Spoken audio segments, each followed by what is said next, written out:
Berbagi tidak mungkin tak berarti, walau sedikit pun takkan menyakiti. Sesederhana senyum pun dapat mengobati hati yang letih. Banyak di luar sana orang-orang yang membutuhkan rangkulan tangan kita, berjalan bersama kita, tersenyum bersama kita.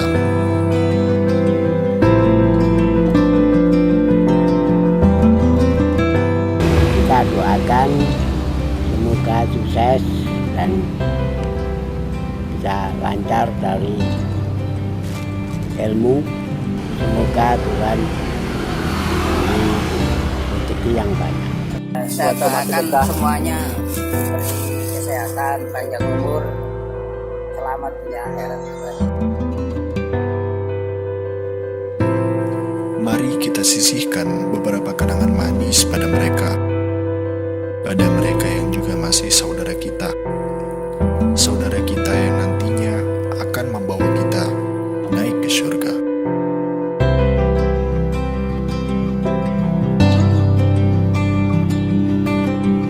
Hidup lebih berkah dengan sedekah bersama Rumah Sedekah Nahdlatul Ulama.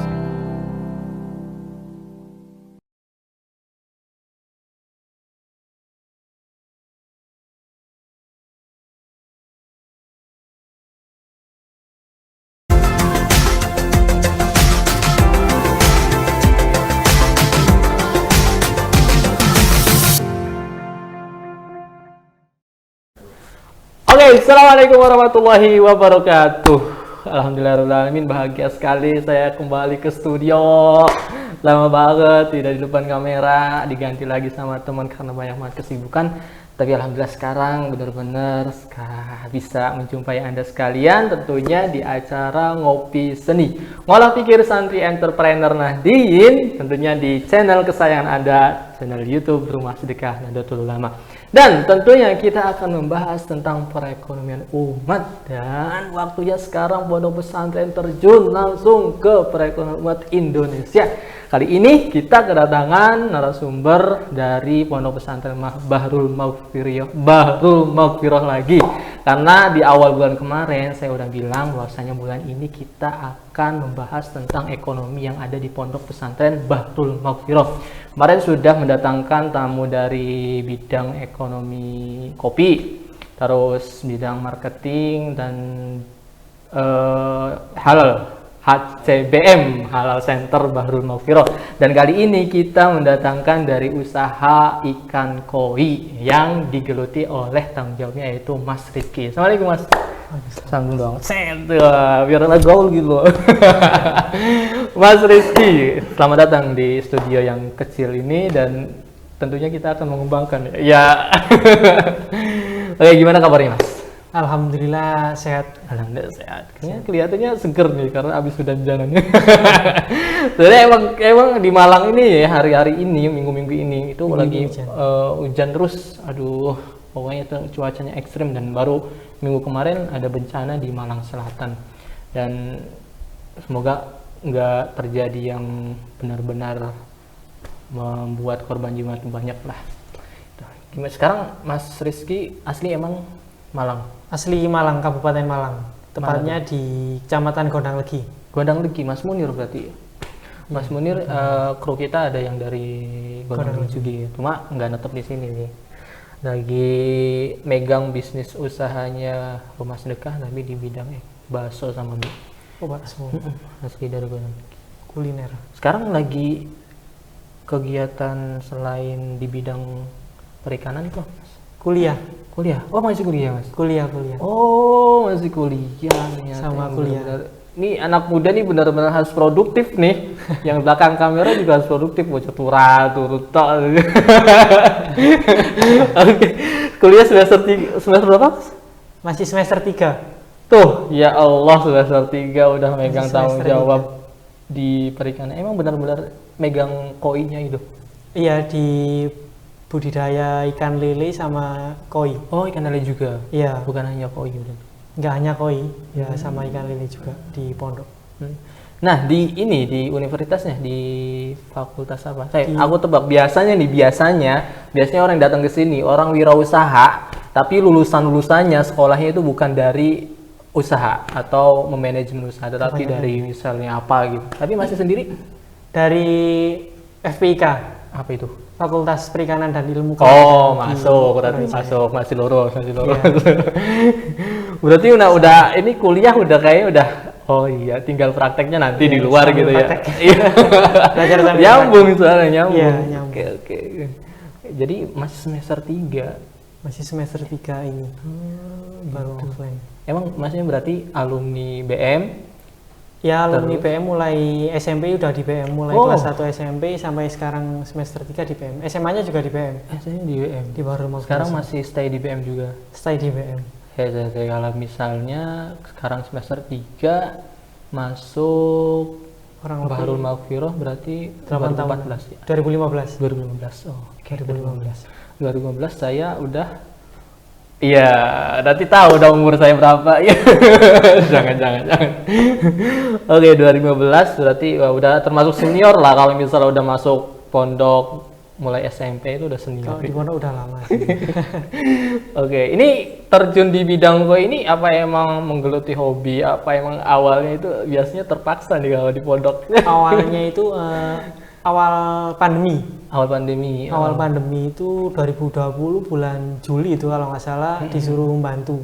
Nah, itu kan awalnya emang disuruh ataupun Disuruh emang bantu ya pokoknya terpaksa lah biasanya. Ya, biasa maklum di pondok kan awalnya kan ngabdi terus Yang oh iya bidangnya pasnya di sini akhirnya dilanjutin. Iya. Terus. Terus setelah itu kan itu awalnya itu kan main di pembesaran ikan lele, fokus di pembesaran ikan lele, produksi ikan lele kayak pemijahan, pembenihan itu, sama pembenihan ikan koi. Terus setelah 5 bulan kalau nggak 6 bulan berjalan itu saya dikirim ke BLK Wonojati belajar untuk sedikit mendalami ilmu-ilmu tentang perikanan Wonojati itu di mana? di Singosari. Oh, masih di Malang. Iya, masih masuk Malang. Terus setelah itu ya mulai sekarang fokus di pembenihan ikan lele itu sama koi itu tadi sih. Oh gitu. Berarti ini sebelum ini nih. Kelihatannya sebelum masuk kuliah ya 2020 tuh. Iya, masih SMA. Oh. Masih SMA kelas 2 semester 2 itu kalau nggak salah. Kelas 2. Iya, kelas 2 semester 2. Wah. Udah megang itu tuh pas. Itu masih Oh, bantu. masih bantu. Masih bantu. Masih bantu. Iya, masih bantu dulu. Akhirnya enjoy gitu. Ya, enjoy terus lebih mengutamakan di ikan itu tadi. Kalau di ikan itu ya sekolahnya juga masih, ngaji juga masih, cuma ya lebih fokus di ikan. Tahu. Aku ngono. Kakek ngabdi ngaji mbuh ruan. Biasa memang orang mengabdi itu beda lah, spesialnya beda emang. Nah, setelah itu kan berarti kelas 2 itu udah bantu-bantu dan kelas 3 lulus masuk ke UB. Berarti Iya. emang awal mulanya masuk ke fakultas itu tuh emang backgroundnya dari ikan. Iya, dari ikan itu pingin lebih mendalami lah, Oh gitu. biar langsung semua lah, nggak setengah-setengah. Tapi Langsung. enak sih, enak kalau misalnya udah emang hobi, udah kesukaan itu, kalau udah menggelutinya di kuliahnya, fakultasnya sama ya, enjoy berarti ya. Iya, Nggak pusing berarti. ya sedikit pusing. Ya, Kuliah pusing itu ya, juga ternyata. Tapi pusingnya tuh bukan pusing karena apa, tugas itu loh. Ya, tugasnya numpuk kayak gitu loh. Numpuk tugas. Nah, awal mulanya itu pembenihan aja apa emang ada masa panennya itu? Awalnya itu dulu itu pembesaran itu sempat 2 siklus. Setelah kita hitung-hitung ternyata itu pok. Maksudnya Pok kayak itu apa sih? Aku gimana? nggak ngerti. Pok itu apa? balik modal lah. Oh, balik modal. Balik modal. Cuma rugi di tenaga aja. Terus kita coba belajar benihkan ikan lele waktu itu. Pertama kali benihkan itu belum bisa 100% berhasil. Oke. Terus yang kedua itu bisa dibilang berhasil tuh. Soalnya masih belajar. Terus setelah kelihatan berhasil sama pengurus di pondok itu dibuatkan kolam pemijahan. Oh gitu. Jadi beberapa kolam pembesaran yang ada di pondok pembesaran ikan lele itu diganti kayak kolamnya itu dispesifikan ke Oke. pembenihan. Terus fokus di pembenihan itu tadi wis. Oh. Sampai sekarang cuma ya tetap menyediakan ikan lele konsumsi itu tadi. Tapi buat internal aja Pak di luar. Ya buat kita pasarkan pasar bebas ke pasar luar juga. Ambil lelenya itu kan kita kan jualan benih nih. Kebanyakan kan orang kalau mau buka usaha pembesaran ikan lele itu kayak takut waktu kayak panennya itu gimana. Gitu. Siapa yang mau ngambil, tak jual ke siapa. Iya itu. Emang Nah kalau orang mau beli benih di kami bisa membeli lagi. Bisa membeli ketika hasil udah waktu produksi. hasil gedenya. Jadi orangnya cuma fokus di perawatan itu tadi, nggak usah fokus gimana cara jualnya, kita jual ke siapa, nggak usah. Cuma jadi kita yang ambil. Masuk baru tahu. Biasanya orang kalau misalnya ada beli udah jual ya udah gitu loh. Iya. Mereka jualnya gimana ya? Berarti ini emang kalau misalnya udah gede bisa kita beli lagi. Gitu. Iya bisa kita beli. Gitu Pak. Dan harganya pun bisa stabil, nggak sengawur yang biasanya orang-orang kan kalau udah waktunya panen kan. Wis tak tahu nih sampe ini Mas, gelem gak gelem ya wis, gak gelem ya wis. Kalau kita kan udah kayak ya melihat kesejahteraan petani juga lah, biar sama-sama untungi. Berarti udah udah dibicarakan sebelum beli benih itu. Iya ya, mengikuti harga pasar itu tadi. Harga pasar, oke. Jadi sama-sama menguntungkan ya. Iya. Dari BM itu baru ngobrol ya. Kita terkenalnya di Malang emang BM ya. Berarti BM-nya itu menguntungkan, dari klien dari konsumennya, customernya itu menguntungkan juga. Berarti awal mulanya lele apa emang ada koinya itu? Awal mulanya itu ya lele sama koi itu tadi, cuma kan terus akunya saya itu lebih fokus di lilinya itu tadi. Terus sekarang udah lumayan paham mengenai lele, tak mulai lagi koinya. Oh gitu. Iya. Gitu. Emang mudah sih lele daripada koi ini. Ini itu yang di belakang kamera tuh, melihara koi itu tinggal dua. Ya. Oke, jadi jangan kemana-mana ya, kita akan lanjut sama Mas Rizky tentang tentang pemeliharaan ikan, terutama ikan lele dan juga ikan koi. Jangan kemana-mana, tetap di podcast Ngopi Seni, Ngolah Pikir Santri Entrepreneur Nadiyin di channel YouTube Rumah Sedekah Nahdlatul Ulama.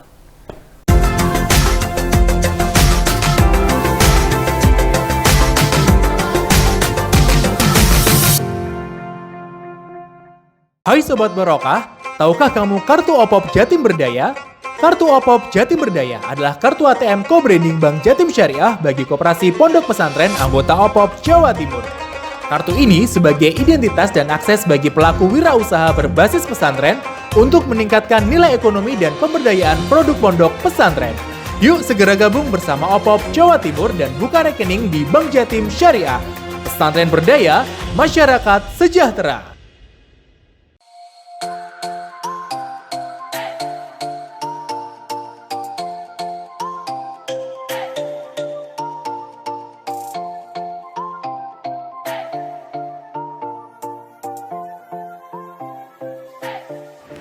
Assalamualaikum warahmatullahi wabarakatuh.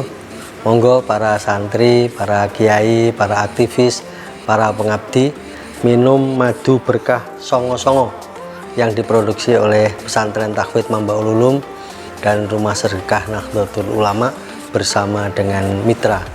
Insya Allah dengan ikhtiar ini kita bisa menjadi lebih kuat, lebih sehat di dalam memberikan pengabdian terbaik kepada umat.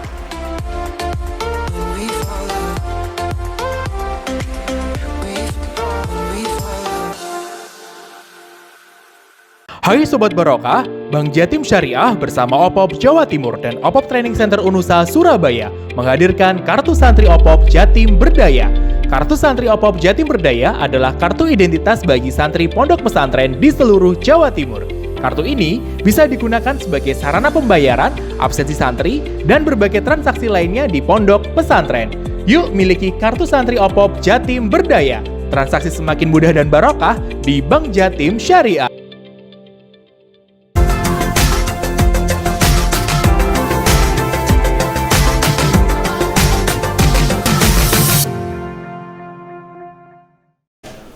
Oke, kembali lagi di channel kita Rumah Sedekah Nahdlatul Ulama, tentunya di acara podcast Ngopi Seni Ngolah Pikir Santri Entrepreneur Nahdiyin bersama Bank Jatim Syariah. Kita lanjut ngobrol-ngobrol sama Mas Rizky. Nah, Mas, ini kan tadi membicarakan tentang awal mula pembesaran, pembenihan tentang ikan lele, ikan koi. Nah, Praproduksi. produksi juga. Praproduksi. Oh, praproduksi. Saya kira produksi gorengnya juga buat jual. Nah, ini kita bicara tentang penjualannya. Tadi kan dikatakan bahwasanya kadang ada orang yang bingung gitu loh, untuk gimana nih ketika benihnya udah banyak tapi susah menjualnya. Waktunya panen terus susah. Nah, Mas Rizky sendiri awal mulai kan pasti nggak ngerti kan gimana cara mengguna marketingnya gimana tuh. Nah, gimana Mas Rizky sendiri untuk menanggapi atau menjualnya tersebut? Awalnya dulu itu nyoba, harus berani nyoba itu sih. Nyoba terus kadang kan orang kayak apalagi anak muda ya, kayak mau jualan itu kan buat status itu kan agak gengsi gitu kan. Nah ya harus melawan itu tadi sih. Itu tadi buat status di semua sosial media, terutama kalau lele itu di grup Facebook. Iya, di grup Facebook Malang Raya itu udah banyak lah. Kita posting di situ, terus nggak lupa lagi udah belajar di Mas Lintang juga kan masalah marketing, dikasih nomor WA itu tadi, terus ya wis cuma gitu tok, terus sudah banyak yang menghubungi sama sergap posting, rajin posting gitu. Terus akhirnya kan kita udah mulai dikenal di Malang, di Malang Raya ini udah mulai dikenal walaupun masih awal, masih baru. Masih awal baru, berarti udah 2 tahun dong? Ya mesti kayak terlihat masih muda. Soalnya kan dulu itu orang mau beli benih lele di pondok itu ngelihat yang jualin, ngelihat saya itu kayak masa arek iki kayak nggak percaya gitu. Betul, emang iya sih. Kelihatan masih anak kecil gitu kan. Orang itu nggak percaya, nggak yakin. Terus itu kan ada satu orang itu, ada beberapa sih, cuma contohnya ini satu dari Karangploso itu ada. Beliau ini awal mulanya itu juga belajar satu kolam, beli benihnya itu dulunya itu katanya di mana gitu, bukan di tempat saya. Terus waktu pertama kali itu gagal. Terus setelah beli benih di saya itu di pondok, soal kita kan juga kita rawat gitu orang. Sering kita tanyain, Pak ada kendala apa, terus perkembangannya udah gimana gitu, udah kami tanyain terus kami rawat sampai dia itu udah punya 12 kolam. 12 kolam? Iya. 12 kolam yang ukurannya bundur-bundur itu? Yang kotak itu 2x3. 2x3? Ukuran 2x3. Oke. Sampai 12 kolam. Hasil kayak gimana ya, kayak mitra kita. Mitra. Terus tanggapan dari beliaunya gimana tuh? Seneng sih beliau. Dulu itu kan awalnya itu niatnya itu buat sampingan. Ya berhubung beliau lihat mungkin kelihatan menghasilkan, ya sama beliau dikembangkan itu tadi. Gitu. Itu yang lele itu? Iya, yang lele. Oke. Berarti emang berkualitas banget. Oh iya, saya tuh mau nanya, ini sistem pembenihan lelenya itu seperti apa? Kan aku ngerti buat lele itu ada yang sistem bioflok. Ya, kalau pembenihan ya alami. Kalau pembesaran itu ada sistem bioflok, sistem aquaponik, banyak kalau pembesaran. Kalau di pembenihan itu ya cuma itu saja. Pemijahan alami sama pemijahan buatan. Itu bedanya apa ya? Kalau pemijahan buatan itu ya kayak gimana ya, kayak di pemijahan paksa gitu. Ya kalau alami kan kita cuma seleksi induk, kita siapkan kolamnya, kita seleksi induk, begitu udah dapet yang udah terseleksi, kita campurkan di satu kolam yang udah siap tadi. Terus ya wis di situ udah bertelur. Setelah itu kita ambil induknya. Induknya diambil? Iya, induknya diambil. Dipisahkan dari kolam itu tadi yang udah siap. Nah, kalau pemijahan buatan itu sama-sama diseleksinya, cuma terus telurnya itu diambil sendiri di perut kayak gitu. Di perut kayak gitu, terus yang jantan diambil spermanya itu, Diambil tapi harus mengorbankan yang jantan. Oh, berarti jantannya Eh, udah mati gitu. Iya, setelah harus mati. Oh, gitu. Soalnya ambil spermanya itu di daerah kepala itu tadi. Oh, gitu. Iya. Tapi lebih banyak benihnya yang alami apa yang buatan Mas, biasanya yang menghasilkan benihnya itu?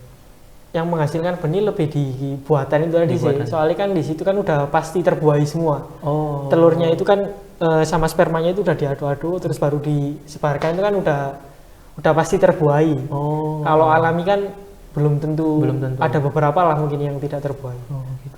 Berarti yang Mas pakai ini apa? Dua-duanya? Yang alami. Yang alami. Tapi Kenapa? belum bisa. Kita masih lebih belajar lagi belajar di Maguan. Siapa yang nggak kenal Maguan tempat lele itu kan? Gak ngerti aku. Aku gak ngerti. Di Maguan itu kan hampir masyarakat di sana itu Melihara. iya main di pembibitan lele, pokok yang berkecimpung di lele itu. Maguan ya namanya. Iya, di Maguan Kecamatan Ngajum. Itu saya bawa santri sering belajar ke sana, tanya-tanya di sana, terus bagaimana caranya pemijahan yang benar, ngerawat benih yang benar, ya lebih mendalaminya di sana. Jadi nggak cuma di PLK itu tadi, kita belajar di teman-teman yang udah berpengalaman. Tapi biasanya satu kali pembuahan. Satu kali pemijahan itu Berapa itu? 20 sampai 50 ribu ekor. 20 sampai 20 ribu ekor sampai 50 ribu ekor benih lele yang kita hasilkan. satu Pijahan, satu induk. Satu induk. Iya. Wah. Kalau misalnya dijualnya, kita boleh kan urai-urai tentang penjualan? Oh bisa, kita jual itu 2 bulan itu udah habis semua. Per ekornya itu macam-macam, ada yang harganya 100 rupiah per ekor, 120 ada. Itu umurnya 4 bulan? 2 bulan. 2 bulan. Maksimal 2 bulan. Maksimal 2 bulan itu udah terjual semua. Ada macam-macam, ada yang 100 rupiah per ekor, 120, 140, 160 itu ada. Oke. Tapi kalau misalnya saya boleh tanya, dari bibit sama yang siap panen yang udah siap digoreng itu, penghasilannya itu lebih gede mana? Penghasilannya itu ya kalau di lele itu kuantitas, itu lebih banyak kita memelihara ya lebih banyak lagi untungnya. Soalnya kita melihara, misal kita melihara 1000 ekor sama 5000 ekor, itu tenaga yang kita butuhkan itu hampir sama. Oh iya sih, iya betul. Itu tadi. Cuma lebih ribet lebih ribet di pembenihan itu tadi. Soalnya kan kayak ya apa sih, like rumah tarik cilik kan rentan gitu kan. Iya. Kalau pemain pembesaran lele itu ya lebih Ya tinggal enak lah. ngasih makan aja ya, ngasih Iya, makan. sama ngontrol airnya itu. Tapi buat pembenihan itu ada kegagalan nggak sih Mas yang buat alami itu? Apakah dari indukannya, apa dari yang ngasih ini? Ada. Gimana rasanya itu? Dulu awalnya itu cuma kelihatan di luar siap hija, cuma telurnya itu belum tua, masih hamil muda kayak gitu. Belum tua itu juga pengaruh. Hasilnya itu telurnya itu nggak menetas. Terus cuaca juga pengaruh cuaca. Cuaca yang bagus ini dingin apa panas? Panas. Kalau dingin itu kan ikan juga kedinginan butuh gitu kan. Apalagi kita kan di kaki gunung di Malang itu susah juga. Oke, tapi kalau misalnya ikannya itu nggak menghasilkan, telurnya itu nggak menghasilkan, itu apakah ikan yang sudah nelurnya itu akan nelurnya bisa nelur lagi, apa mungkin nanti nunggu berapa bulan lagi buat dibenihin lagi, itu apa emang udah nggak bisa ini? Oh bisa Mas, 3 bulan. 3 bulan lagi itu maksimal 3 bulan lagi, dalam tanda kutip harus diberi makan yang protein tinggi, gizi-gizinya juga, nutrisinya tercukupi. Ini untuk bibit yang untuk calon-calon pembenihannya itu melihara sendiri apa beli dari luar? Induknya kita ya ada yang beli, ada yang dari kita sendiri juga ada. Itu bisa mempelajari juga tuh, maksudnya yang siap untuk dibija atau belum udah. udah Keren sekali sih kalau misalnya udah ngerti seperti itu. Saya nggak ngerti. Dulu waktu di pondok saya mungkin ada lele, tapi ya teman saya yang ini. Tapi untuk apa? Yang siap goreng aja, melihara siap goreng. Pembesaran. Dan itu asiknya. Namanya santri ya, asiknya ketika panen malamnya mayoran. Biasa santri lah ya di pondok itu kadang kelaparan ya. Sekarang juga tetap gitu. Curhat jadinya tuh. Oke, kita akan lanjut ke season 3 ya teman-teman. Jangan kemana-mana, tetap di podcast Ngopi Seni, Ngolah Pikir Santri Entrepreneur Nahdien, tentunya di channel YouTube Rumah Sedekah Nahdlatul Ulama bersama Bang Jatim Syariah.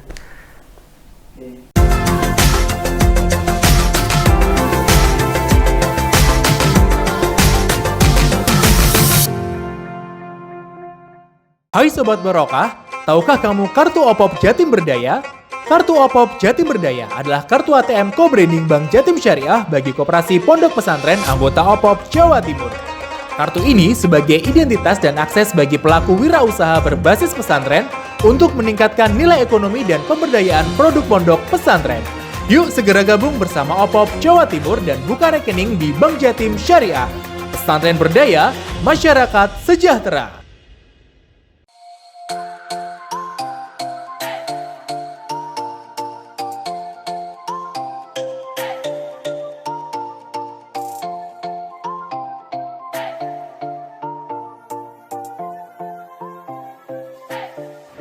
Assalamualaikum warahmatullahi wabarakatuh.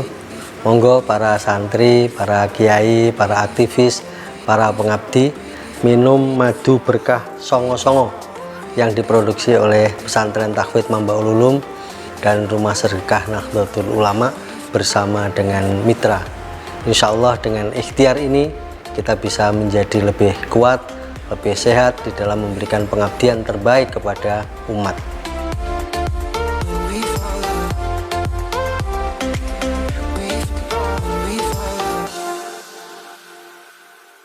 Hai Sobat Barokah, Bank Jatim Syariah bersama OPOP Jawa Timur dan OPOP Training Center Unusa Surabaya menghadirkan Kartu Santri OPOP Jatim Berdaya.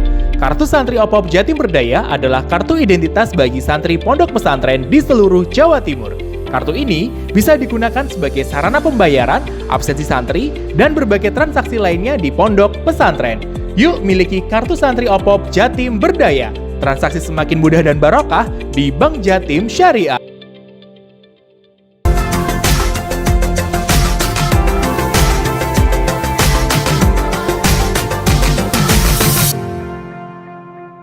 Oke, kembali lagi bersama kami di podcast Ngopi Seni, Ngolah Pikir Santri Entrepreneur Nahdien di channel YouTube Rumah Sedekah Nahdlatul Ulama. Kita lanjut ngobrol-ngobrol bersama Mas Rizky. Mas, ini kan selama 2020 sampai 2022 udah 2 tahun nih. 2 tahun ini untuk usia itu masih usia belia lah ya, masih tahap mengembangkan. Iya. Nah, suka dukanya nih Mas, dari awal 2020 sampai 2022 mengembangkan bisnis ikan ini seperti apa Mas? Sukanya itu waktu awal nyoba pembenihan itu kita langsung berhasil. Iya. Itu kan seneng kan. Soalnya kan masih SMA, terus bisa menghasilkan uang yang lumayan lah waktu itu. Waktu itu kan ada beberapa unit usaha di pondok itu kan yang benar-benar dikelola santri sendiri, itu kan masih merintis bareng-bareng lah. Nah kebetulan waktu di Lele ini saya nyoba sama belajar mijah sama teman saya itu langsung berhasil. Waktu itu menjual 35.000 ekor. 35.000 ekor benih ikan lele waktu ya itu tadi, waktu nyoba belajar itu tadi. Tapi setelah nyoba itu percobaan yang kedua 3, 4, 5, 6, 7 itu tadi itu gagal. Kenapa itu Mas? Ya mungkin di faktor kayak gimana ya, mungkin di gampang ngeremehno tadi, meremehkan. Terus kan ada saya sama teman saya itu yang rawat, terus itu sering kayak gimana, kayak saya ke kolam ngasih makan, terus teman saya ke kolam ngasih makan ya. Oh gitu. Kayak gitu kan, jadi atur kan pola makannya. iya itu manajemennya masih kurang lah Kurang. waktu itu. Terus ya itu Mas, dukanya itu waktu dulu sempat minus juga, minus ya lumayan. Terus mengembalikan ke plusnya ini ya Agak berat ya. agak berat soalnya ya saya sama teman saya itu kan waktu itu ya bareng-bareng lah di unit usaha Lili itu tadi. Terus lah kok ternyata di tengah perjalanan itu teman saya ditarik di unit usaha lain. Akhirnya ya saya sendiri waktu itu awal minus terus saya menjalankan sendiri, nyoba sendiri, terus semakin minus terus saya coba belajar cari tanya-tanya ke orang-orang yang lebih berpengalaman yang udah lama di bidang lili itu tadi, terus sama mengembangkan di menjual peralatan berbudidayakan air tawar. Jadi kayak terpal, kolam terpal, sero ikan, bak sortir, pokok segala macam peralatan yang berhubungan dengan ikan air tawar itu tadi. Itu alhamdulillah mulai ada pemasukan yang kayak mulai bangkit lah. Minusnya itu mendingan, terus kita coba lagi, alhamdulillah bisa jadi plus sekarang. Itu lama juga prosesnya lama. Tapi kalau misalnya boleh tahu, bisnis di pondok pesantren ini minusnya sampai berapa digit Mas? 2 mungkin atau 2 itu gimana? maksudnya digit. Kalau misalnya nominal itu mungkin 10 ke atas, apa emang masih 10 ke bawah ini minusnya? Kurang lebih itu waktu itu kalau nggak salah itu saya sendiri Mas ya. Itu yang ngelola saya sendiri itu 3 juta. 3 juta. Iya. 3 juta. Itu saya sendiri. Waktu saya ngelola sendiri itu tadi kan itu kurang lebih ya segitu seingat saya. Tapi di buku laporan itu masih ada kok, mulai dulu sampai mulai minus plus itu masih ada. Sampai sekarang alhamdulillah plus. Tapi 3 juta mah masih kecil Mas. Kalau misalnya buat usaha kayak kesandung gitu, nggak sampai jatuh gitu. Aduh, yes. Nah, untuk prospek kedepannya pastinya adalah seorang pembisnis, apalagi di pondok pesantren, ada prospek kedepannya pengen seperti apa untuk Mas Rizky sendiri? Prospeknya untuk ke depan gimana Mas? Pengennya itu buka kios ya, tentang ya masih diduniai kan. Kios kayak mungkin peralatannya ya peralatan, terus kayak ikan hias. Ya kayak itu sih Mas. Cuma Mas ini masih belajar bagaimana cara manajemen itu kan. Soalnya semua kan sendiri. Iya, sendiri tuh Mas. Masih sendiri apa ada? Kalau sekarang sendiri? Udah dibantu santri, 2 santri yang di lapangan. Kalau sekarang itu mulai awal kuliah offline ini tadi, udah dia berdua udah mulai aktif. Saya cuma ngatur di pengiriman, terus ya jualan biasanya, marketingnya biasanya kan santri-santri nggak berani gitu kan marketing. Berarti emang pengennya punya kios, dan kita doakan moga-moga tahun inilah, nggak usah lama-lama. Ya itu Mas, kuliahan itu banyak sekali tuh pencairan dana tuh. Jadi lirik-lirik aja tuh. Lirik-lirik kita. Nah ini ternyata Mas Rizky ini kuliahnya di Brawijaya. Nah sekarang saya lagi di Brawijaya. Iya. Ternyata tak kira sama-sama ikut program, belum. Nah untuk kuliahnya sendiri Mas, apakah ada kendala? Kendalanya capek nugas itu tadi. Lah dosen dimanapun kalian ada, sama saya juga, yang di belakang juga sama. Capek nugas. Dan nah untuk terakhir kali Mas, masih sekarang tuh umurnya berapa ya? Umur 20 ya? 19. Hah? 19? 19. Iya. 2002. 2003. 2003, umur 19 sudah megang usaha sendiri, megang tanggung jawab sendiri di bagian perikanan. Nah pastinya udah punya motivasi dong Mas, udah punya motivasi tentang usaha boleh dong kasih paham nih untuk pemirsa yang umurnya udah 20 atau ke atas tapi bisnisnya masih macet terus. Oke, silakan Mas. Bebas terserah mau ngomong apa aja dah. Ya, yang penting itu kayak berani mencoba hal-hal yang baru tadi sih. Sama kalau diterjun di bisnis atau usaha sendiri itu nggak seenak yang kita lihat. Iya, betul. Terus ya pikiran saya cuma kalau saya umur segini ini kan modal saya kan cuma punya waktu yang luang sama tenaga yang lebih lah daripada orang-orang yang udah tua itu. Nah, saya lebih memanfaatkan itu sih. Selagi saya masih bisa ya saya layani. Oke, siap.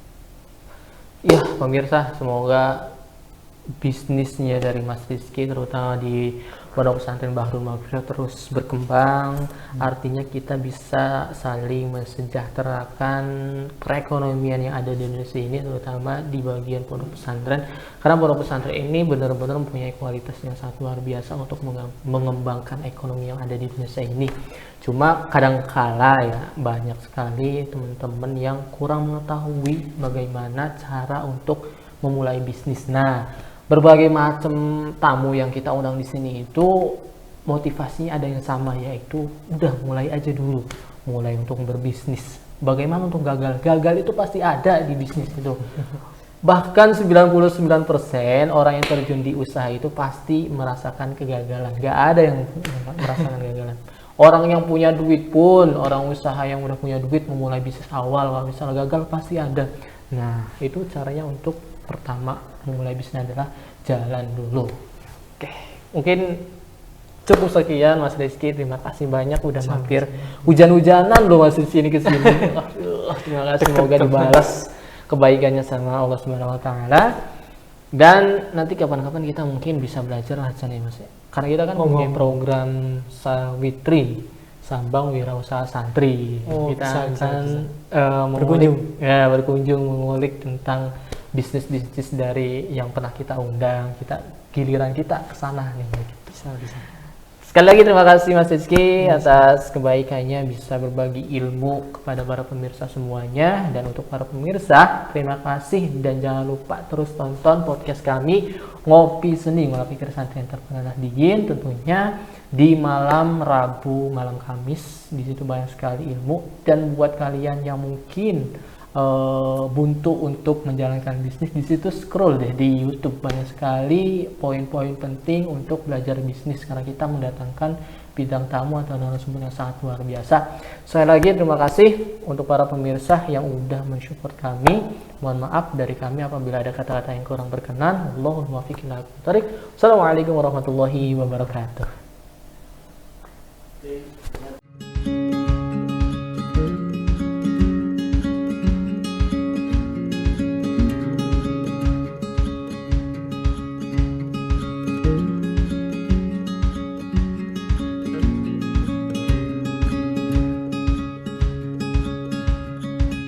Assalamualaikum warahmatullahi wabarakatuh. Gimana nih kabarnya teman-teman atau sahabat Rumah Sedekah Nahdlatul Ulama yang ada di seluruh Nusantara? Oke, teman-teman semuanya, pada pagi hari ini kami dari tim Rumah Sedekah Nahdlatul Ulama Jawa Timur ingin menyalurkan bantuan kepada masyarakat yang membutuhkan, dan pada pagi hari ini kita akan menyalurkannya. Oke, maka dari itu ikuti kami perjalanan kami bersama tim Rumah Sedekah. Mari kita ikuti semuanya. Let's go teman-teman.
Yesus sehat. Amin. Amin. Matur suwun Pak nggih.